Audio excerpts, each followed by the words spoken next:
My guest tonight is Donald Jeffries. He returns to discuss his book in waiting, his book that's in the work. He is the author of Hidden History, expose of modern crimes, conspiracies, and cover-ups in American politics. He is a JFK researcher. His blog is Keep It Unreal. Is it Keeping It Unreal? Keeping it unreal. Keep It Unreal, and that's DonaldJeffries.wordpress.com. And this latest book, on the economy. It's called "You Didn't Build That." It's sort of a expose on privilege and nepotism, corruption in the U.S. economy. How do I get into this? Because you cover a lot of ground in at least the chapters that I read, the manuscript, and it's about basically how a select few are either tapped or they're either by birth or something else, and they get rich or they're already rich and they're kind of like juiced in, they have enough juice or they're kind of tied into the system. And then this myth of the self-made millionaire, and also pull yourself up by your bootstraps in America. You kind of take that on here. So how do you want to get into that?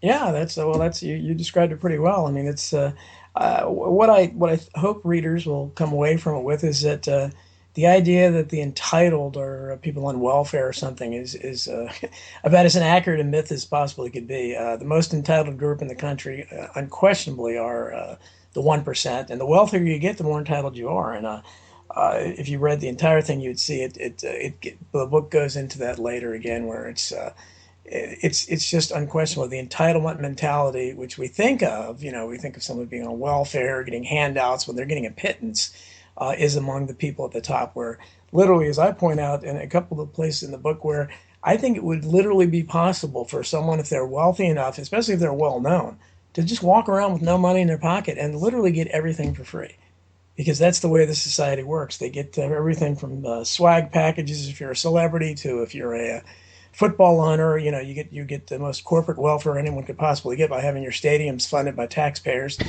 Yeah. But again, they'll preach free enterprise to you, and they'll talk about how they built it. And most of them, as you can see, if you go to the backgrounds of these people, it's not just celebrities, but it's certainly NFL owners, it's CEOs, looking in the background of almost everybody who's made it to any substantial degree in this country. Almost no one came from nothing. I mean, there are exceptions, especially among the good-looking set. And I have a later chapter in the book where we talk about how genetics, plays into it. If money doesn't, genetics can sometimes, for instance, in athletics, if you're grow to 7 feet tall, you have a really good chance of becoming a professional basketball player. I mean, regardless of your skill set, and just a really, really good chance. And that's nothing. You can't work on being 7 feet tall. If you were born with just a great looking set of genes, where you have a chiseled body and you just have great features, you're going to be more successful, especially if you're female. And every statistic proves that. If you're just taller as a guy, the taller you are, I mean, the statistics show the more money you tend to make. So these are things that you can't work at and you can't build. So that's hence the title, You Didn't Build That, because one of the few things Obama has ever said that I kind of agreed with was when he said, "You didn't build that." I'm not sure what he was getting at with that, but the reaction, he just got a firestorm of reaction, because people just, they get they get violently upset at that. They really think that whatever success they have in life, they did it all through their own brilliance or sheer hard work, and they certainly blanch at any notion of luck. And I think there is such a thing as luck, and certainly I think my book demonstrates that very few of the wealthiest people in this country built it on their own. And you get into one of the aspects you get into is the corporate board members as sort of a sinecure for the already wealthy, and you go through a litany of these individuals who just for maybe a half a dozen meetings a year, they're getting paid $250,000 a year. Right. Yeah, and that's obviously what's happening there is you have someone who already is privileged and has access, and they're put on the board for sort of a quasi political reason. Right. It's a way to further. It's like a part-time supplemental income, and what is most astounding about it is that many of these companies are the same companies who will preach to the common riffraff, don't steal pens, don't take home they'll cut back on plants in the office and draconian, austerian cuts across the board. Many of them don't give raises to most of their employees, but they can give an Al Gore $633,000 to attend 4 board meetings a year, or I think Hewlett Packard was the worst of them all, where their board members averaged, I think, $800,000 or something ridiculous like that. But the statistics are all in the book, and it's just incredible what these same companies that are preaching austerity to people who desperately don't need it are giving to the people. And they're basically serving on each other's boards. I mean, you'll find on McDonald's and places like that, you might find, Time Warner CEO, or, some retired banking executive, or a former CEO of whatever big company you choose to think of. But you can see it's the same suspects all the time, and they tend to sit on each other's boards. I have listed, and I can't think of the fellow's name right now, but he was a former congressman who I believe is sitting on, and I have the salaries that each one of these companies is paying him to attend a few meetings a year. And it's like a couple $100,000 for each one. This guy's already has later in the book, I talk about the incredible pensions these public officials get, while the citizens who are funding them, by and large, are having their pensions eliminated. And again, this is the laughing stock we're becoming, where we're just enriching our representatives, and certainly the people at the top, the corporate leaders, more and more, while we take more and more from the bottom, and we're doing things backwards. I don't know that any first world nation has ever attempted to do what we're doing, but the disparity of wealth we have in America now, I don't think, what is it? I think the second leading country as far as the difference between a CEO's average salary and the average worker's salary. I think ours it's hundreds to thousands of times more. The statistics vary depending on what study you're looking at, but I think Japan is a very distant second, and they're not even in the same neighborhood. And then all the other countries, the European countries, which should be most similar to ours, or it's nothing like we have here. But we're doing it differently here, and the gap is widening all the time. And I'm just astonished that this doesn't have it doesn't gain traction.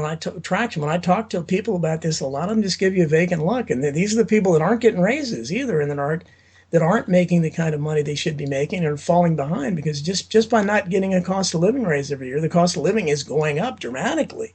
Mm-hmm. In all areas. And if you don't get a raise, you can't keep up. And yet the people at the top are just getting these incredible salaries and benefits on top of it, and freebies, and more welfare than any mythical welfare queen could ever hope to get.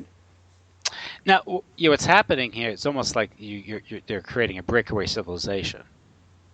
Where they simply cannot empathize or understand the anxieties, concerns, and problems of the typical wage earner and having to meet his bills, and they never want for anything money can buy. So therefore, they really don't understand what's happening. That's exactly right. But yeah, I think it's gone from I think it was one time it was 10 to 1. Now it's like 160 to 1 or something. Yeah, it's a difference. It's been dramatic since you go back to the 70s or something. I mean, it was nothing like it is now, and that's why you could relate. And I don't even think they used the term CEO then. Yeah. To the company president or whatever. But I mean, and they typically had a stake in it. A lot of time they or their family had founded the company, and they tended to care more, even though they weren't the most sensitive people in the world. But compared to what we have now, they were. They were very caring in response, and they tended to give their employees much better benefits. And now you have the Carly Fiorina types of the world who, are just renegades going from one job and being awful. That's another thing I address in the book, is how terrible these people are at their job. I mean, Carly Fiorina was one of many CEOs who was a miserable failure for Hewlett Packard. Yeah. They gave her like a $40 million golden umbrella. They give these people more money in golden umbrellas to make them go away after they fail, and they reward them for it.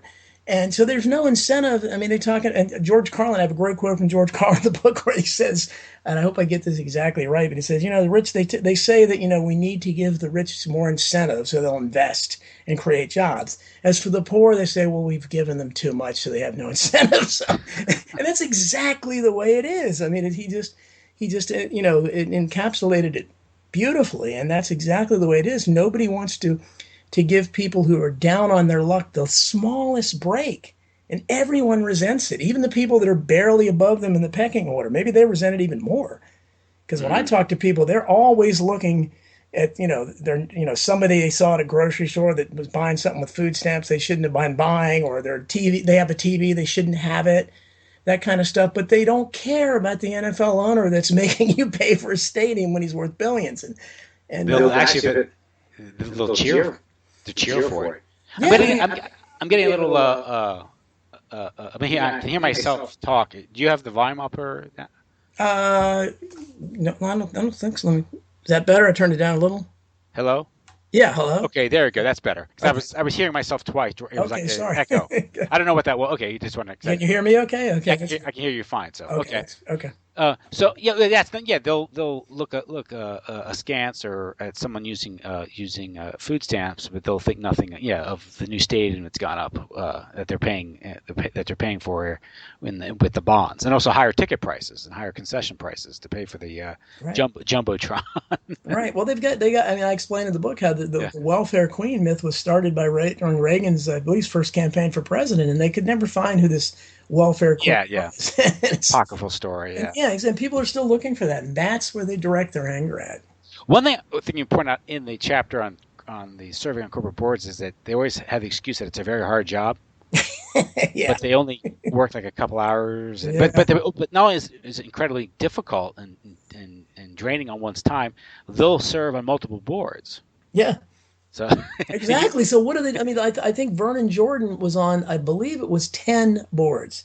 Now, I don't care how talented you are. How could you possibly serve effectively at 10 different jobs? I mean, it's ridiculous. Obviously, it's just a token thing, and it's a way to line their pockets. It's almost a form of payola.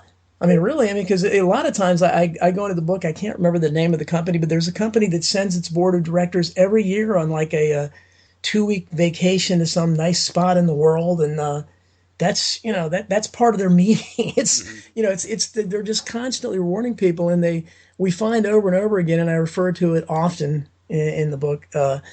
This unquantifiable thing called executive talent. They keep saying you have to pay a lot to get the best and the talent, and you can measure like musical talent, maybe athletic talent, but how do you measure executive talent? And certainly, if we look at the CEOs like Carly Fiorina and so many others, they've been miserably untalented at their jobs. So they apparently didn't scout them well when they signed them. But so that's where we get. It's kind of a slap in the face because to most of us looking out there, one of the radio talk shows around the area used to call executives, vice presidents in charge of looking out the window. And I tend to think that a lot of them are that. They're yes men. They're attending meetings, and their job is primarily to back up whatever the absolute top management is doing. And the absolute top management, like I said, just seems to be able to do whatever they want. And even if they fail miserably, even I have the stats in the book too. It doesn't, this sacred marketplace that all the libertarians and people, talk about in these glowing terms. It doesn't work really in our system now because in many cases, they'll be paying out more in bonuses than they had in profits for that year. They'll lose money and they'll still reward themselves. And so they contradict what they're saying because they'll tell you, well, we had a down year, so, you're not going to get a raise, but they're still getting huge bonuses at the top. And that's where the mockery comes, where people think, well, okay, it's the rules and the game is rigged and the rules are rigged. And, whoever's making the rules is going to be in charge. Well, especially since it became fairly apparent for anyone who was paying attention after 2008 with this orgy of bailouts with AIG, which really was a bailout to Goldman Sachs. Right. Because I think AIG was obligated to Goldman Sachs with some of these credit default swaps. But you were talking, and after they got the bailout, they all gave each other huge bonuses. Yeah. Which they got some bad press for that after a while. But again, if these places like AIG or Goldman Sachs or and these corporations can rely on a bailout, obviously they can afford to engage in these sort of reckless practices and not have to worry about the bottom line because they can always they always have the Fed or right. Well, we say they're too big. They're too big to fail, but it's almost impossible for them to fail because they've rigged the rules. Because as you show, and when the banks failed, I mean, they not only had the they didn't, they came crying to the taxpayers, and we bailed them out unlike we would ever bail out any of Hmm. our poorest citizens. And then they still, were completely irresponsible. I mean, they talk about, welfare recipients going and buying big TVs or cell phones or something, but these people lavished huge bonuses on themselves after we, bail out their companies for making, and then they've tried to blame the people. I've got a whole section of the book on that where the mainstream media especially kept trying to blame the poor saps who got these loans and defaulted on them, had their houses foreclosed on. They blamed them that somehow, oh, you shouldn't get loans. Like they weren't the ones that approved themselves for loans. But Hmm. again, it's not only too big to fail, but what they're relegating to is about 80% of us are increasingly becoming too small to succeed. Now that decline, this sort of decline in the American middle class and sort of the shattering of the American dream, which uh, in retrospect looks like it was more of an illusion than a dream, because it was based on things that weren't sustainable. But you have all these indices that measure the decline of the middle class, particularly since 1970s. We see this. What do you attribute that to? Well, I think I think those of us who I'm a baby boomer. I was born in '56, so I was kind Mm, of near the end of the baby boom era. But I think that our childhood was perhaps a little different than we were a little spoiled because I think we were part of that post-war boom era, which is kind of and it's looking more and more like it was unparalleled in our nation history, and where we actually really had a viable middle class. And I think that combined with the strength of the unions that used to exist. I never worked for a union, but like many jobs, any job I had, the presence, the threat of unions out there, and the competition between regular jobs and union jobs made all wages higher, made all benefits better. And now that ever since probably since Reagan and the air traffic controller strike, I think that's when the unions really began to crumble. And when that started, when unions started becoming less effective, I think it really kicked into that. Okay, we don't have any threat anymore. The only unions that are out there are toothless now, other than like the Major League Baseball and basketball and football. The sports leagues have great unions, but for the rest of us, I don't know of any. I don't know how. I don't think the Teamsters are that effective anymore or anything like that. Maybe some of the government unions are still good, but so I think that and of course the free trade deals have crushed, with NAFTA and getting now the Trans-Pacific Partnership. Once we started outsourcing our jobs and we started allowing factories to move out of the country. When we made these awful deals, we shipped the factories out. And I try to tell people all the time, they keep talking about education and getting a degree. Well, all those people that used to work in factories are still around and more of them. And the problem is the factories aren't there anymore. And those jobs used to be good, solid jobs. They paid a living wage. They had good benefits, so eventually somebody could retire. They could have, back in those days, during my childhood, I knew fathers who worked as cashiers at grocery stores or just worked in a department store, and they were able to have a single family home. Their wife never worked, and they had as many kids as they wanted. That's a huge sea change, and you don't hear anybody talk about that now. In many cases, both parents work. You're limited to a couple kids if you have kids, and your standard of living, you have more toys, but you have, like you said, you talked about credit cards, you're swimming in debt. And once the credit avenues had to be opened up, and I think that's how they extended things for a while because they made credit easy enough, and you pay the minimum amount per month, and it's easy to get swallowed up in that. And then they'll lecture people for doing it when they're just not making enough money. I mean, I think that's the biggest issue, and you're not going to hear Bernie Sanders or anyone else talk about it. And I would stress that over and over, as a candidate, is that the vast majority of American workers now are not being paid enough if they have a job. A lot of them don't have jobs to meet the ever increasing cost of living, and that's the issue that we want to run away from. And as you said, it probably started in the '70s, but it's very different now than it was back then. And you factor in immigration. I have a whole long section on the impact of immigration, and it's not just illegal immigration; it's also these visa workers, the H-1B and H-2B, which they just passed. I wrote on my blog about it. This disastrous year-end deal, the omnibus bill, the 1.1 trillion spending bill. It increases the visa workers by 400%. So they're going to be shipping in more and more people, from India and places like that to do IT jobs, and they're going to be paying them less. And I can't think of a non-conspiratorial reason for that. For our leaders to know there are 94 to 100 million adult aged Americans out of work, and for them to increase foreign visa workers. It's bad enough they're not guarding the border and letting people creep across the border, but then to actually, be proactive about it. They can claim, okay, we couldn't stop them across the border, but they're proactively seeking foreign workers, and then they're slapping Americans in the face by saying the illegal immigrants are doing the jobs Americans won't do, and that the visa workers are more skilled because they can't find those kinds of skilled workers in America.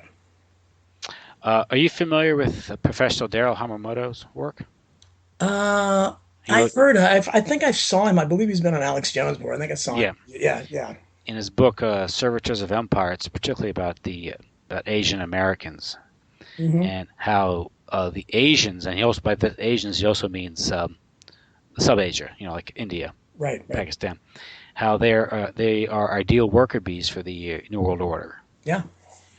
And he writes about this as an Asian himself, and he says this was the idea there is to bring in these people as the professional technical class, Hmm. and they're of a mindset, the sort of the Asian mindset, where in the West we still have residual ideas of individualism and Hmm.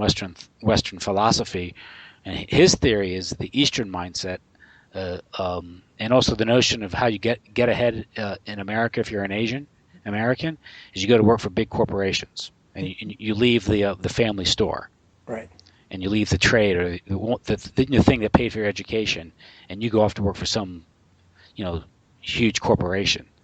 And he says that is also doctors implementing in doctors. That's how they implement the vaccine programs and Hmm. the agenda there. So uh, as far as conspiracy goes, he thinks definitely it's one of these New World Order conspiracies, as is these managed trade deals, so-called free trade deals. Hmm. They're not they're designed to shift population, shift capital, shift industry abroad. Part of the I guess broadly speaking, part of the trilateralist view of the world. Well, Right. you know, Exactly. And yeah, I think I agree with him completely. And I yeah. think that whether it's a cultural difference or whatever, but it's a fact that when you have people coming from other parts of the world that are perhaps aren't used to the same, and India, we their standard of living is completely different than ours, and when they come over here, they are willing to accept maybe half the salary that an American worker would accept to be a programmer or an Hmm. analyst or something, and so to them it's a good job, and America is automatically you know, better in their eyes in terms of the kind of life that they and their family can enjoy. So I don't blame the immigrants. And certainly within, when you're talking about Mexicans and people that are coming south of our border, a lot of times, they're coming from, impoverished situations we can't even begin to understand. So they're coming here and they get an apartment and they can live, 12 in an apartment and they're happy that it's air conditioning and they can get cable TV. And we don't understand that and then our leaders will look at us and say, look at them, how happy they are. And they don't realize how irresponsible they are because they're overtly, lowering our standard of living. They're maybe lifting their standards of living up, yes. But the problem is they're lowering our standards of living. And eventually those people, when they're here for a couple generations, eventually they're going to want something better too. And they're going to realize at that point it'll probably be too late. But uh, it's just very sad. And there's no one outside of a few voices in Congress. And that's why I try to stress immigration so much because it's a huge issue and both the left and the right refuse to do anything about it. And I think that's why Donald Trump has gotten a little bit of traction because he's the only one that's talked about it. But as far as that, the left won't touch it because it's politically incorrect because most of the immigrants are not white. And that's their dogma. So they can't criticize it. And the right just wants cheaper labor. And all they're concerned about is, if they could legalize slavery again, I think that most business owners would love to do that. Well, what's interesting, I heard her talk recently talking about the shifting and manipulation of populations for as a divide and conquer strategy. That's an old game. There's a reason why there's so many Chinese in Malaysia. The British put them there. And there's a reason why there's so many Indians in Fiji. The British put them there. And the idea was if you create a foreign elite or that serves your purposes as the imperial power, they'll never rebel against you because they need you to stay in power. Right. Whereas if it's you're part of the general population, you're part of the indigenous population, you can have more of a base at home to challenge the imperial powers that are colonizing your country.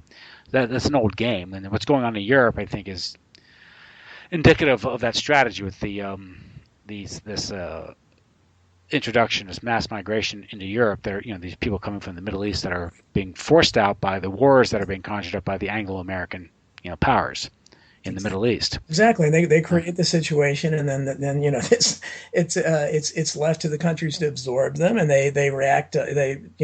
Present it in emotional terms, and these desperate people trying to seek coming out of the water, trying to seek a better life, and that's why you have so many people that are just yes, we'll accept them, but they don't look at the long term impact of it. I try to tell people it's just a simple numbers game. If you have 94 to 100 million adult Americans out of work, which somehow equates to 5.6% unemployment in the Common Core math, I guess. Yeah.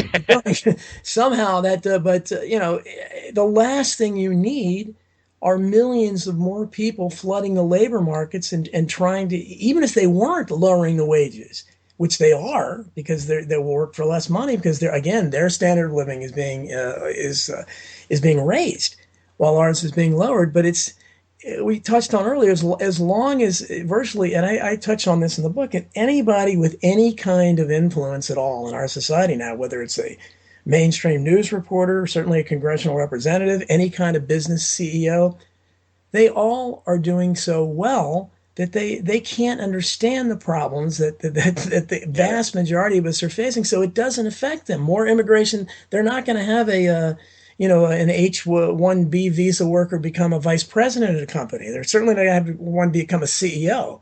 You're never going to have an illegal immigrant become a CEO. Yeah. So they don't have to worry about it. They're not going to come in and become bank presidents, so it doesn't affect them. And the fact that the vast majority of people aren't getting raises, the fact that their standard of living is falling behind, they're mired in debt, the housing industry, the medical industry, all these things are collapsing along with everything else.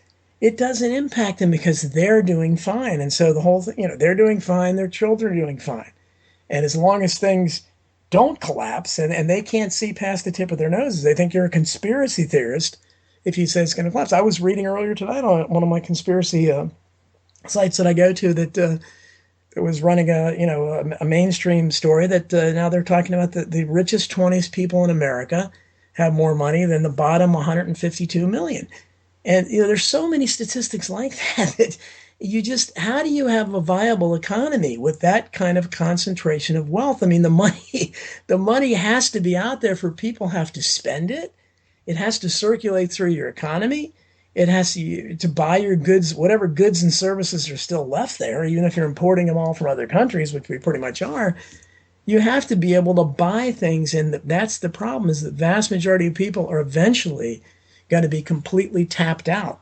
They're going to run out of credit cards, and they're just simply not going to be able to buy anything beyond the absolute necessities of life. And that's why you see businesses failing, and I'm amazed that any business can make it at all beyond the absolute top businesses, because people just, we know from the Black Friday, it wasn't reported too much in the mainstream media, but they had to acknowledge that it was really disappointing this year. And that's because the money's just not there. The vast majority of people don't have that disposable income. And when you have the richest 20 people in the country having more than 152 million, I don't, you don't have to be a communist to know that that's not only monstrously unfair, if not sinful, but it's just not viable, in any kind of economic sense. Well, in a real competitive economy, you're not going to get that concentration of wealth. You get that in a corporatist, fascist economy. Yeah, you get it because, like what I document in the book, because of all these favors and freebies and advantages that these people get. I mean, you get. And it's not, Thomas Jefferson envisioned a meritocracy, and no matter how we look at it, we're certainly not a meritocracy. And you can go in anything you want, while you have the vast majority of students that can somehow get to college are saddled with student loans that they'll never be able to get away with. But recently, last year, maybe the year before, P. Diddy's son won a complete scholarship. I believe it was to UCLA or USC. And there was actually a little bit of a firestorm or protest about it because he's worth $500 million. Really should saddle the cost of his child's education. But the whole thing was he earned it. And, what his, and that's the way Americans feel now. Well, yeah, the fact he's worth $500 million has nothing to do with it. And then all these other people like an ESPN and elsewhere, all their kids, of course, then they had to admit that, yeah, they got free rides to college too. And this is part. Yeah, we really can't prove they didn't so-called earn it scholarship-wise, but really, what college wouldn't want to have a big celebrity's kid there playing football? I mean, might see him on the sidelines. I mean, I think those things can be manipulated, but it's just a sense of fairness that why should a working stiff's child be saddled with debt for decades that even bankruptcy doesn't wipe out. And especially in an economy like this, where many of the jobs those college graduates used to get, they can't get anymore, and they have to be satisfied with lower paying jobs that used to go to high school graduates. And that's the way things are turning there. The qualifications, they're ratcheting up and demanding college degrees for entry level jobs that didn't used to demand college degrees and used to pay more. Mm-hmm. And we see this all the time, but no one's talking about it. Instead, we get the rhetoric from the left and the right of education.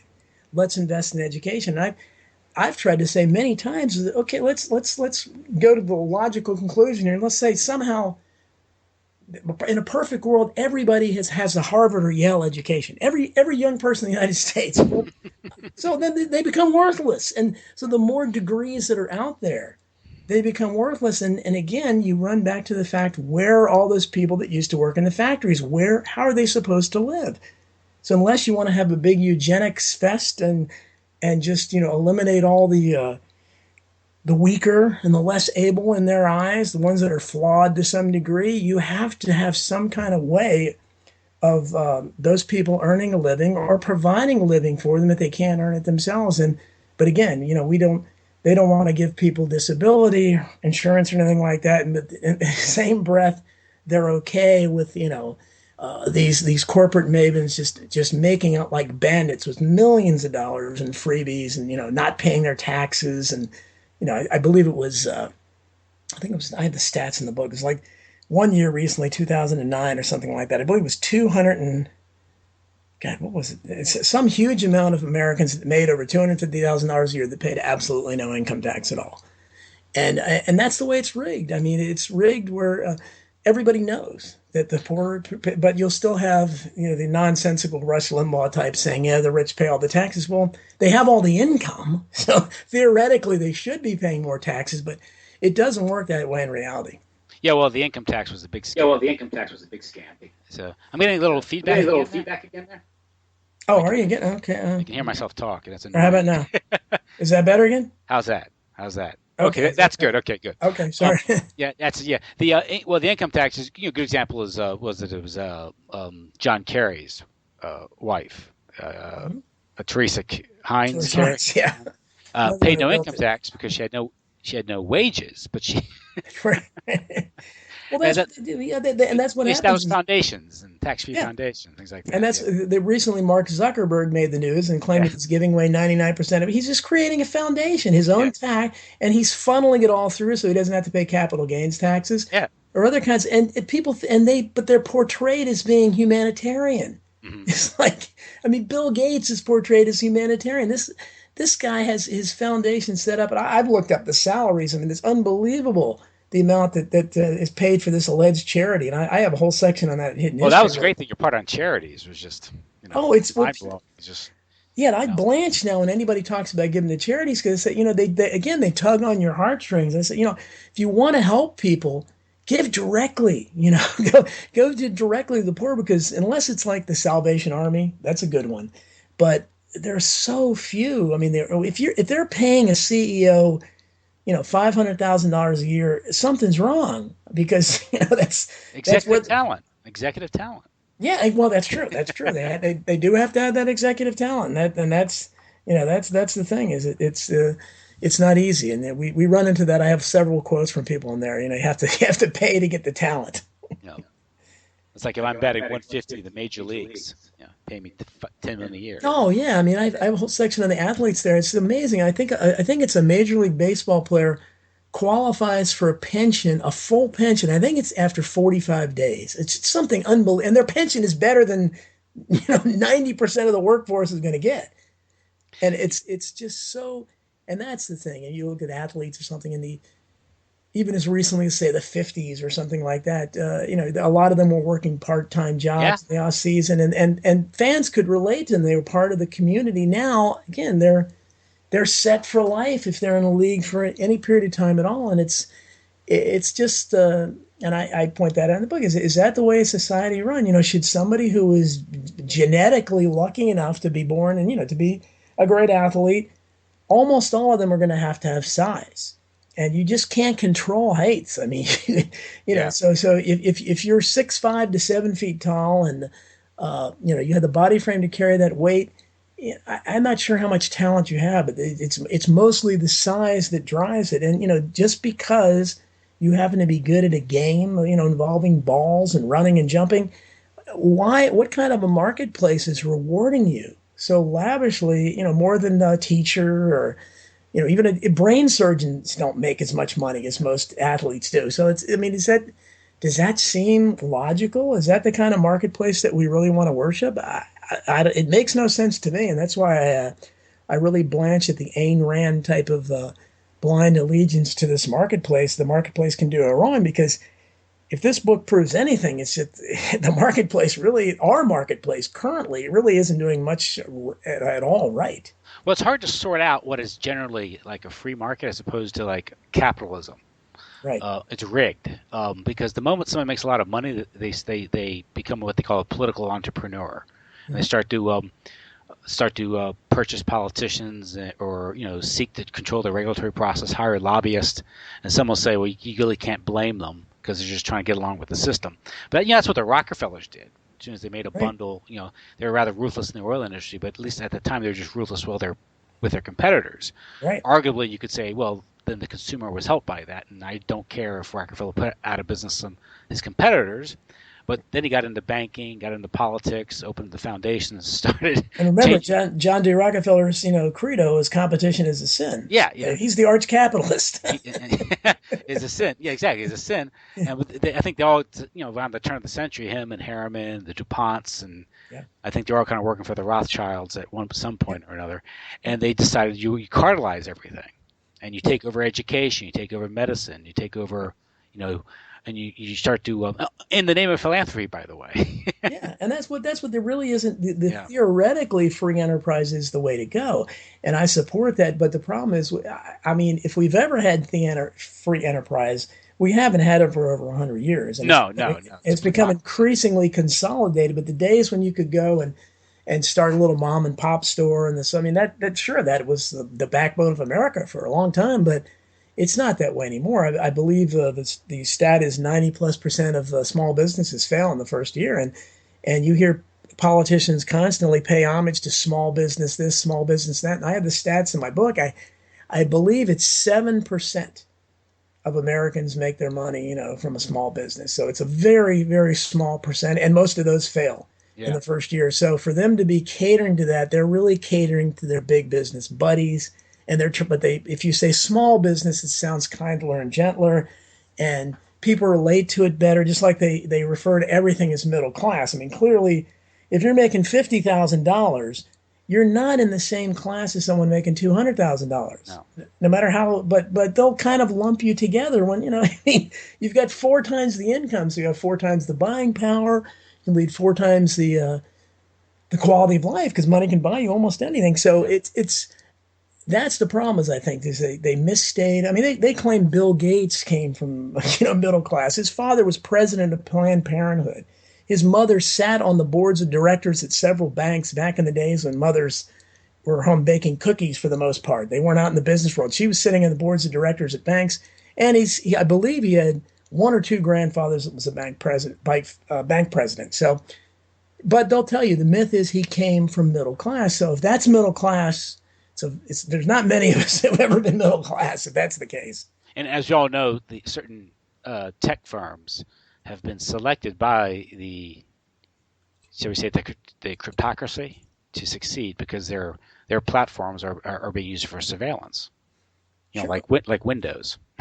Right, exactly. Well, Windows, I mean, I go into that a little bit, and how, Bill Gates was not this magical entrepreneur. I mean, it was basically stolen from IBM, and all. Well, actually, I believe Steve Jobs, Apple. I believe he stole from IBM, and then Yeah. Gates stole from Apple. So I mean, but it wasn't one person. But again, if you talk about Bill Gates, and say, well, he gave us the PC. I mean, he wasn't like tinkering and actually manufacturing the car like maybe Henry Ford or something did. It's not that type of thing. But they want to have this mythical idea, and for so many reasons, Americans, and I'm constantly ranting and raving about various things, but Let's hear. this is the subject that draws the most opposition from just even my family and friends. I mean, they just don't like to hear you bad mouthing the rich. I mean, they hate it, and even though none of them are rich themselves, but I think we all. I have the quote in the book. I mean, my favorite verse from the Bible is, it's easy for a camel to go through an eye of a needle than it is for a rich man to enter the kingdom of heaven. And I've never met a Christian in my life that doesn't. Oh, they just go away from that like a crucifix to a vampire. They don't want to go there. Mm-hmm. And that's Jesus himself saying it. And it's regardless of how you look at that in a religious sense, it shows how Americans feel. They all want to become wealthy, no matter how, they could be late in life and they still sometimes, whether they think they're going to hit the lottery or something, they still have dreams of being wealthy. So that's why shows like Lifestyles of the Rich and Famous, Cribs, things like that, how people love to watch those things because they like to imagine themselves there. And for whatever reason, there's so little resentment, even among people that don't have anything. They don't resent, Al Gore for making $633,000 a year for going to 4 meetings. He certainly doesn't need that kind of part-time job, but they will resent their neighbor who is getting unemployment insurance, which you paid into. I mean, I've tried to explain that to people. It's not a handout. This is something you pay into through your payroll taxes. It's your own money you're getting back, but you can't even make people understand that because they've drank the Kool-Aid and they're looking for that welfare queen, and they're so upset. And interestingly enough, while they're upset at their own citizens getting any kind of so-called handouts, they aren't as upset at the immigrants. And I can't tell you that they've all bought into this thing, and they love to say they're hardworking, like Americans aren't hardworking. They work hard and I mean, they work cheaply. I'll give them that. But I don't think you can just make a generalization that they work harder than Americans. That's a slap in the face to Americans. But they love to hold on to this thing that, it's somebody they can look down on. So if someone's on welfare or out of work, homeless or something, they're suspicious. They think the guy that's holding the cup for change and maybe they are, could easily be a way to make money, and maybe some of them are, but they're instantly suspicious of that. But they're not suspicious of the people at the top. They don't care, like you said, that their favorite football team's owner, that they paid to build them a stadium, or that kind of stuff. That's something that they don't look in that direction, and they just give you that blank look. When they talk about welfare, I tell people all the time, well, look at Walmart. Walmart, during its orientation of employees, they instruct them how to fill out, how to apply for welfare benefits and food stamps, because they pay them that little, but they don't see how that's a corporate. That's a huge subsidy for Walmart. Yeah, and it's much bigger than what they're giving the poor kids. The poor people. I mean, I don't how much it is you can make a month for an extra baby, maybe a couple $100. I mean, do they really think anybody's scheming to do that, to make that kind of money? I mean, can you really raise a child on that little bit of,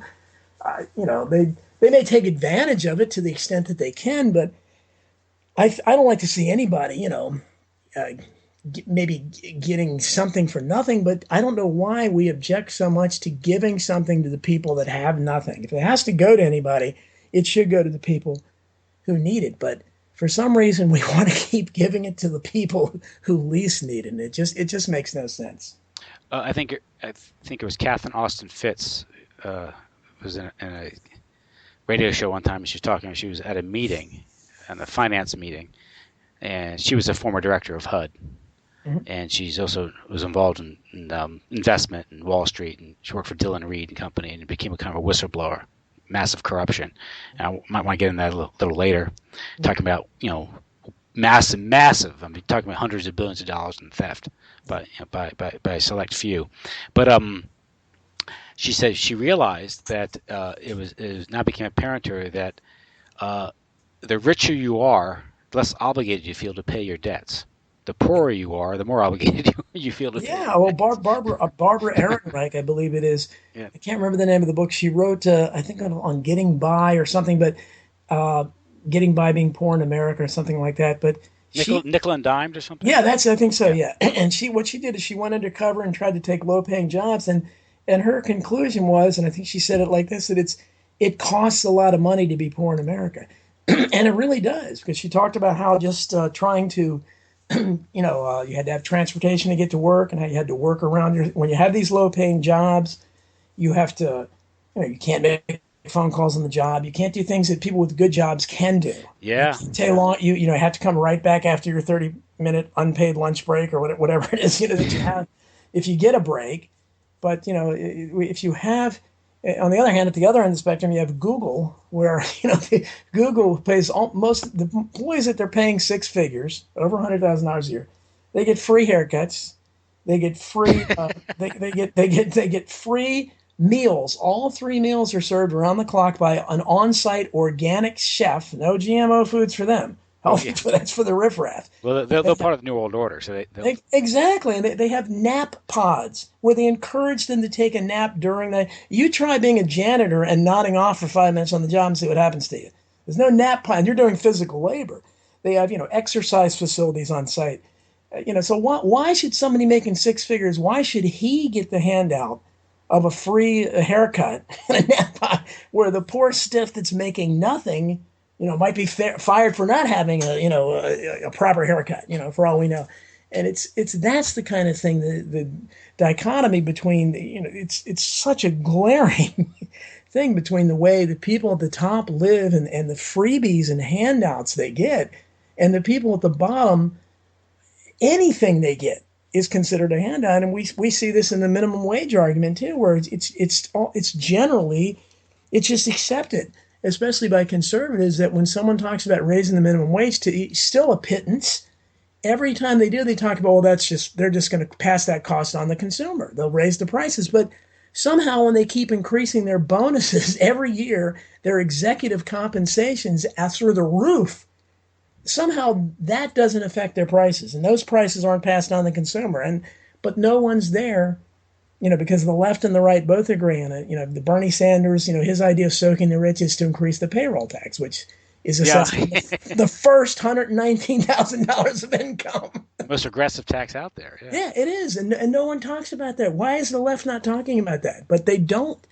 And, Bernie Sanders said that's his idea. He's the antithesis of a Huey Long. I mean, I have a whole chapter on Huey Long in the book, and, he's my all-time political hero. And the left and right despise him because he actually accomplished something. If you look at, I have the figures that I got from his website, of the average amount he saved, the average family in Louisiana, and utility costs, taxes, that kind of thing that are, cut and dry things that everyone can understand. He wasn't creating bureaucratic programs. That he was inventing adult literacy. He was paving the state. Yeah, but he wasn't paying off all the special interests that usually glom onto these bureaucracies. Exactly, and real spending, yeah. Exactly, and he was, but he's of course they have to accuse him of being corrupt, which is ridiculous. If he was corrupt, which I don't, I just look at the sources who are accusing him, and I know who his enemies were. And if he was corrupt, his corruption was nothing compared to the average politician. And what you got in return for it, I would have, if he was corrupt, I would have let him be corrupt, because he was making the lives of his constituents much better. That's why he's still revered by poor, black, white. Everybody, they still revere him in that state because they remember what the state was like, the ones that are still alive, before he got there. Mm-hmm. And also, he was doing it at the state level, not the federal level. That might be another reason.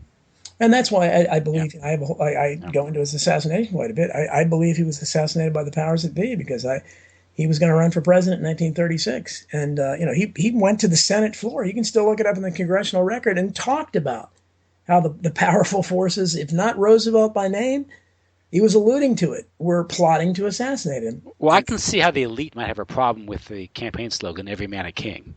yeah, yeah, oh yeah, exactly. Doesn't fit in, does it? Wait a second, Yeah, we want feudalism. We don't like that. Every man a serf. exactly. Oh. I was listening to a writer. I wish I remember his name. He wrote a book about Iraq. He went to Iraq thinking he was doing good. Then he wrote a book about all the corruption and waste and horrible things he saw. He was there, but I think he worked for the State Department, Mhm. and he came back and he kind of retired, and he was writing a book. And one of the books he was writing about what's it like to be a middle, not minimum wage, but just around that wage earner at at some of these retail stores, Right. and to be an adult doing this Hmm. because I think he's in his 50s at this point. Yeah. And I think he was working at a art and craft store, some national chain. I forget the name of it, but he did it just to take the job to see what it was like. Now he admits that he had savings, he had money, so he obviously wasn't facing what his workers were, what his coworkers were facing.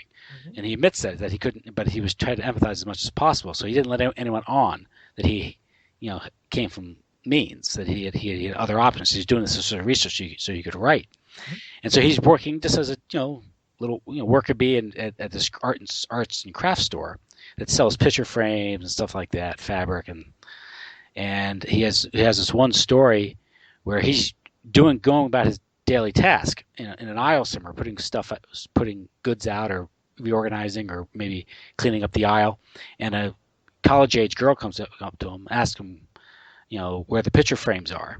It's not his department, but he says, oh, they're just over there.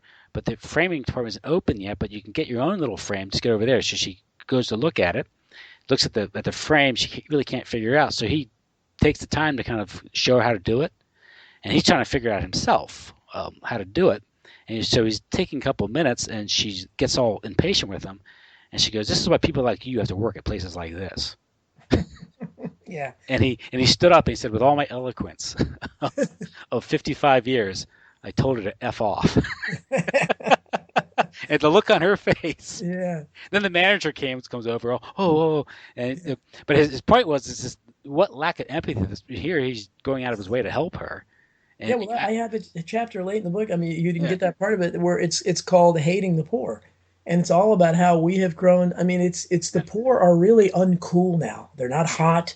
You can picture Paris Hilton going, "Ew," holding her nose around. yeah, And that's the way we think of it. It's not. I believe that I heard. I don't know if this is true that you have some young people that give hobo parties and bum parties where they dress up like that now, and you've seen videos. I don't. Thank goodness they don't seem. It didn't seem to be an epidemic like the knockout game or anything like that. yeah. But of just going up and beating up the homeless and filming it, and it's just it is like you said a complete lack of empathy, and that's unfortunately what we've built. With the way our society is now, and you can see the way the poor are pictured as they're not pictured sympathetically or in any kind of where it's always, well, you made a lot of wrong decisions. If you hadn't had that child when you were young, you should have controlled yourself. If you didn't get addicted to drugs, if you didn't whatever, if you tried harder, if you didn't party instead of going to school or something. But people make, just because lots of people make wrong life choices. But even if, as I said, even if everybody made the right choices and everybody got an Ivy League education, you're not going to pay, the workers at McDonald's with an Ivy League education Yeah. any more than you're paying them now. So we have to look at that in the old days, not really that long ago, probably as recently as the 80s still, before Reaganomics really took hold, you still had people most people could make a decent living. You did. That was about the time you started seeing more and more second jobs, and I believe it reached the height of lunacy when George W. Bush, being the clueless sort that he was, where he was interviewing a woman and he didn't realize it was a travesty that she was working three jobs. He said something like 3 jobs. Wow, isn't that great? Only in America. I mean, he was proud of it. Yeah. You know, Uniquely American, I think it was. uniquely American, exactly. And I think he really honestly thought, well, that's a great thing because he maybe wasn't capable of thinking deeper than that. But no one should have to work a second job, and that's when you go back to Huey Long. You look at what he was advocating at the height of the Great Depression. He was advocating a 30, perhaps a 20-hour work week. And so much of what we take for granted came because of Huey Long's pressure from the left. He caused Roosevelt to actually enact a few reforms that the National Labor Relations Act of 1938. That's what established overtime and vacations and sick leave and 40-hour work week and all the things that we take for granted now. And that, I've got chapters in there how they're trying more and more to chip away from at that. It's becoming toothless, but that act is one of the great underrated and underreported pieces of legislation of all time. And I think the only reason we got that is because Huey Long was advocating a lot more. I mean, he wanted, he talked about everyone being able to enjoy the blessings of life and all that kind of stuff that you can't imagine any politician saying. And he was, because of pressure from him, and just imagine that was during the Great Depression. He was advocating this. So I can't imagine what he would think of the world we have today when people are, the ones that have jobs are underpaid or forced to work second jobs, even third jobs, and they certainly don't have much time to enjoy the blessings of life. Now, we talk about the sort of this vice grip that the middle class has been in for the better part of, I guess, 3 decades, maybe 4 decades, and I've done a little economic history and understanding of economics and what causes this to occur. And of course, between 1944 and 1971, we were under what we call the Bretton Woods system. And this was the gold exchange standard. And theoretically, the US dollar was redeemable in gold, internationally at least. But nevertheless, the federal government started spending a whole lot of money in the 60s for a great society, for putting people on the moon, allegedly. Yeah. Right? Either way, they spent a whole lot of money. What they did with it, they spent the money. They spent the money. Maybe the black budget. That's a black budget's another topic we probably could talk about because that's economics. It's Vietnam War, of course, and by the 1970s, this was putting a whole lot of pressure on the dollar. Guns and butter. Yeah. Guns and butter, which simply wasn't panning out. And of course, you had de Gaulle over there in France demanding redemption. Mm-hmm. Then all of a sudden there was a little revolution in Paris, by the way. Funny how that works, isn't it? Yeah. But then, Nixon temporarily separates the dollar from gold, right? To deal with the crisis. Temporarily. That's going on how many years now? It's like the withholding tax. Temporarily. The war tax, yeah. Yeah, exactly, yeah. Then Nixon ushers in or Kissinger negotiates the petrodollar deal. And of course, what this does is opens up a vast pool of credit for the United States because all oil is sold for dollars. This increases demand for the dollar, which then increases the demand for the dollar internationally. So the dollar becomes a world reserve currency. This has ramifications here at home because this accelerates, or at least creates I think it played a big part in America's deindustrialization. Yes. These macroeconomic policies. Yep. It subsidizes consumption, but it also ruins production because it makes the foreign goods artificially cheaper for import. Right. It's all that pressure. So sometimes I know when you're advocating for higher wages, you have to realize there are macroeconomic policies that are creating all these other things, and it's hard to step in the middle of all this and propose some sort of remedy without acknowledging how the politicians and industrialists or plutocrats screwed it up with their policies because they simply didn't want to cut the budget back in '68. Mm-hmm. They didn't want to bite the bullet. They just wanted to keep on borrowing, keep on spending. Look what we have now: $18 trillion in debt. Right. That's because all the Fed has to do is just create the dollars to monetize the debt. Yeah, that's the first thing I try to tell people is to make them understand. You say it's not backed by gold, but we have the most ridiculous banking system. Yeah, that's another thing. We're buying our own money back at interest from the Fed. It's ridiculous. Yeah, well, I don't think we can talk about financial repression and immiseration, destruction of the middle class without getting into the banking system. Want to get into that? Yeah. Sure, whatever. I mean, it's part of this because I think, like you said, it's all backed. This is the backbone of everything, and that's why you have. And again, the left won't touch this either. Elizabeth Warren, the big foe of the banks and Wall Street, voted against auditing the Fed. I mean, if you can't even audit the Fed, I mean, let alone abolishing it and developing a an honest money system. I mean, people don't realize what became the Fed was something that Thomas Jefferson and Andrew Jackson and all the early Democrats ran it and railed again. It was their most important issue to stop that central bank from happening. And it's Yes. it happened. It's over 100 Well, years ago. the elite don't want a stable money because then the poor can work, and with if the poor middle class can work and save their money, Right, and actually with increased production, the money actually increases in value, and right. they can save as opposed to borrow. Yeah, exactly. No, they don't want that, and that's You it's know, all you need is a level playing field. But yeah, the idea that we have such an unlevel playing field, and the book just demonstrates that over and over again. That we're this, it's I mean, I sorry I don't remember the stats off the top of my head, but you can go from it's very unlikely that someone born into poverty will even rise up into the next quadrille of income yeah, during their lifetimes. And if you're born in that next quadrille, you're probably not going to even get up into the next quadrant. And if you're in the upper quadrille of income, if you're in the highest levels, it's virtually impossible for you to fall. hmm And that's so that's the antithesis of what you're talking about is the poor. I mean, that's why I hate these feed the pig type commercials. It's nonsense where they tell you pay yourself first, and you can. It's ridiculous. Almost everybody that works, I use the 80 to 20% figure. I think it's pretty accurate. 80% of workers really, I think, to some degree or another, are living paycheck to paycheck. They're virtually one, two, three, maybe four paychecks away from destitution, hmm financial destitution, and that shouldn't be that way. But the top 1% have almost everything, and the 20%, the 19% below them, they're the ones that are managing the mess. Well, how that works is, when you have 0% interest rates, Yeah, you you're can't getting save. why save? Yeah, You exactly. can't. What is And of it? course, zero. It's not like you're getting 0% on your credit card. Oh no, yeah. What happened to the interest rates there? Yeah, when they fell, why? How come we don't see it? If And you remember that, I think it's back in the '90s. There was a brief time when they actually held hearings to try to get companies to cap credit card interest rates, and there was such a furor raised. You would have, oh yeah, man, I mean, it went away real quick, and no one talked about it since. but the financial repression that we're experiencing, which is the ZERP policy, Mhm. is the it's what happens is the financiers, Wall Street gets the interest-free loans, Yeah, and we get 18% interest on credit cards. And of course, the inflation, yeah, yeah, that gooses stocks, and it helps a few corporations get 0% interest rate. This again, this enthrones these large corporations, which undermines small, mid-sized regional businesses, which further concentrates the wealth in the hands of a few.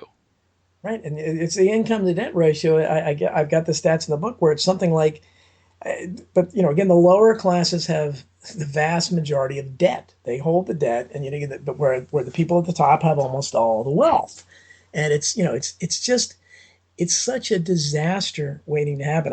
I've been talking about this really probably since the '80s to one degree or another that the economy can't sustain itself, and I think what happened in the '90s was the dot-com boom. No one foresaw that, and I think that artificially Yeah, yeah. kept propped it up for a while, but I think that's why you're seeing now with that. It's just it can't continue because you have a I mean it's hard to predict which part is going to collapse first, but I mean you have the medical industry, which with Obamacare, this is it's going to get to the point where and there you already had many conservatives suggesting that healthcare is a right, not a privilege, and they're basically going to get to the point where if you can't afford it, you can't have it, and Obamacare people labor under the misimpression that this is some kind of government program and handout where no one's getting, except maybe illegal immigrants, again, under the crazy system. Yeah. I've heard they may be getting free health care, but no one else is. And you're forced to buy it basically at gunpoint. Because if you don't, you have to pay a penalty. And that's really the opposite of what we were told would happen. And it's lunacy. The system can't continue. When Well, you have I think the Obamacare was written by, the insurance companies, the yeah, it was, pharmaceutical companies. yeah, Yeah, Elizabeth Fowler, I think, wrote it, and yeah. I she mean, was it's the crazy, and you have that, and you have the housing industry. That's just it's you can't. When I first got married, we bought a little starter townhouse. I saved my money. I was a blue collar worker. you can't do that now because what happens is that the people that are in that situation now are making so little money they can't afford the cheapest townhouse. They can't afford the cheapest condo. So that you don't have that beginning tier of home ownership that the real estate industry depends on. And the few people, the people in the top 20% that they're working for Google, make good, they're going to turn their noses up at those townhouses that are 30 years old. Hmm. They're going to go for something better because they can afford it. So what happens is all those, what happens is they're trying to, I guess, I don't think they can bring enough immigrants in to collectively, be able to afford them. But that's all you can do is to artificially prop it up like that. And those are two huge industries that really are, on the verge of collapse themselves. And no one's doing anything except they're just continuing to go down the wrong road. Every move they make, I mean, just the idea that we would pass an omnibus bill where you would increase these visa workers by 400%, not to mention sneaking in one of those deadly CISPA SOPA type of Yeah. anti-piracy bills. They snuck that in there too. And again, it was a typical 2,000 some page bill that no one read. I mean, these clowns that we keep reelecting at a 95% clip every 2 years, they don't even read the legislation now. They don't even, and they tell you they didn't read it. And you still vote them back in, I guess. It's maddening. That's why I don't, I don't, and perhaps a lot of this is born out of, writing a book like this is maybe born out of my idea that it's not a case of the cream rising to the top. Most people want to think that, that the most successful people in our society got there because they deserved it. They worked harder. They had some kind of special ability. And I hope I demonstrate in that book that just, isn't the case. That even Well, no, it's like it was Balzac said, but behind every great fortune there is a crime. crime, yes, yeah, yeah, and it's hard not to see that, but you can see. I just, I was looking up whether it's the celebrities or anyone else, and I was astonished myself because I was just kind of looking up the backgrounds of these people to see how many rags to riches stories I could find, and I really couldn't find any. I mean, it was almost everybody comes from at least. Even someone like Marilyn Monroe, you go back to there, and we think of her as kind of a poor girl who had a father that I guess beat her and maybe abused her, but her father somehow that side of the family is descended from the Mayflower, and it's like you find that where they have these lineages, where they're related to lots of presidents or royalty, and most of us don't have that, in our family tree, and. Well, a good example of some of these political families that have become fabulously rich, Yeah. um, look at the Clintons, where they're borderline billionaires now, and they've never run anything. They've never run any business. They've always been political Well, I entrepreneurs. have the list of the one of the ways the wealthy keep their income going is they go make speeches. If they were talking like I'm talking now, if they could get somebody to pay them, I mean, they might. I believe Donald Trump was once paid $1 million for a 2 hour speech. Yeah, and if you listen to the substance of their speeches, it's just nothing. It's Oh, it's ridiculous. And yeah. Bill Clinton, yeah, he has cleaned up more than anybody. He's made most of his money post presidency and is making these speeches. And look at the Bushes, where they've always exploited their links to intelligence, right? They're- Sure, yeah, well, yeah, they can always find if they're on the right, like a Bush, they can speak before an intelligence group, they can speak before some kind of conservative organization, some kind of corporate, some big business, and the liberals can all, they can go speak really before the same groups mostly, yeah. but and they can always find, and you can all one of the things that people don't realize is that they all also love to go speak to La Raza, which is Hmm. the group that wants to take half of America back.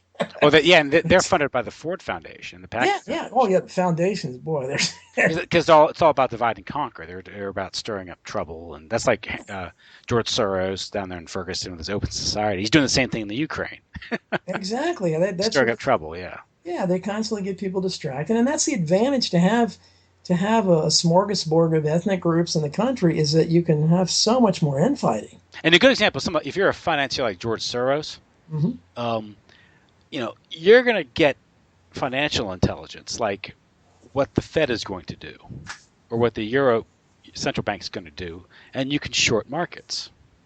Or you Yeah, can go well, long on market, and so that's how they. I mean, that's it's not as if if you really examine the members of the governing bodies of the Federal Reserve, you probably who they're tied to. They don't come from the ether.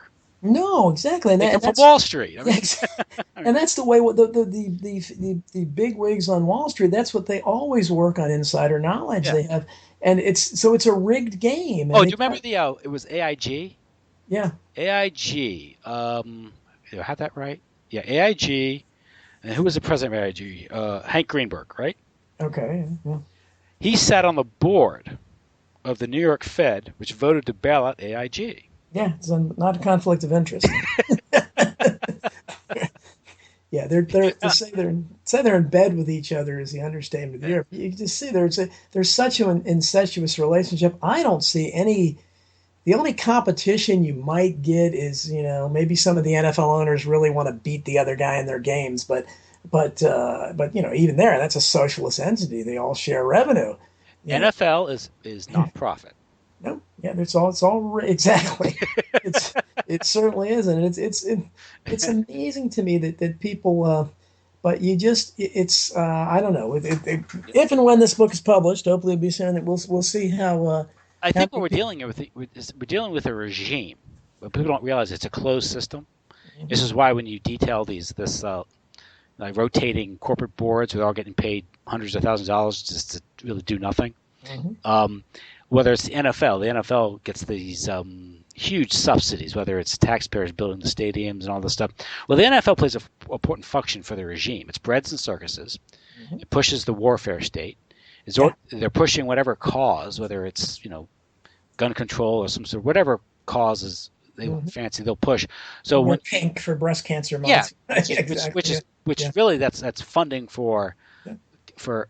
current treatment for cancer, which is a big sop for the pharmaceutical industries, Right. Exactly. right? I mean, that's Yeah. They're not curing anything. they're not racing for the cure; they're racing to pay for drugs. That's Exactly. you know, and that's when you get into medicine, like Medicare. What is health care? Well, Yeah. forced to pay for one type of health care. Exactly. That's the Rockefeller medicine. Or that's And you can't opt out now if you want to. yeah, they're You get to pay forced. That's another thing penalties. is you're forced to pay Yeah. insurance. And if I'm looking at the premiums, you Mhm. know, my premiums went up to close to $1,000 a month under Wow. Obamacare, and I was like, I don't pay that much ever Yeah. for healthcare. I mean, it's first of all, insurance should be voluntary to begin with, and second of all, it should be catastrophic. It should be protecting yourself against catastrophic coverage. But healthcare has become this where it's a catch-all thing. You do it for stuff that aren't really insurable events. Yeah, Like, it's the worst of both worlds. I mean, because if you're going to have I mean, really, the rest of the world has some kind of single payer system. America is really the only one that does it like this. So I'm fine with going that way if they can do it right. But the problem is that in this case, they managed to get government involved and they mandate. In a free enterprise system, how do you?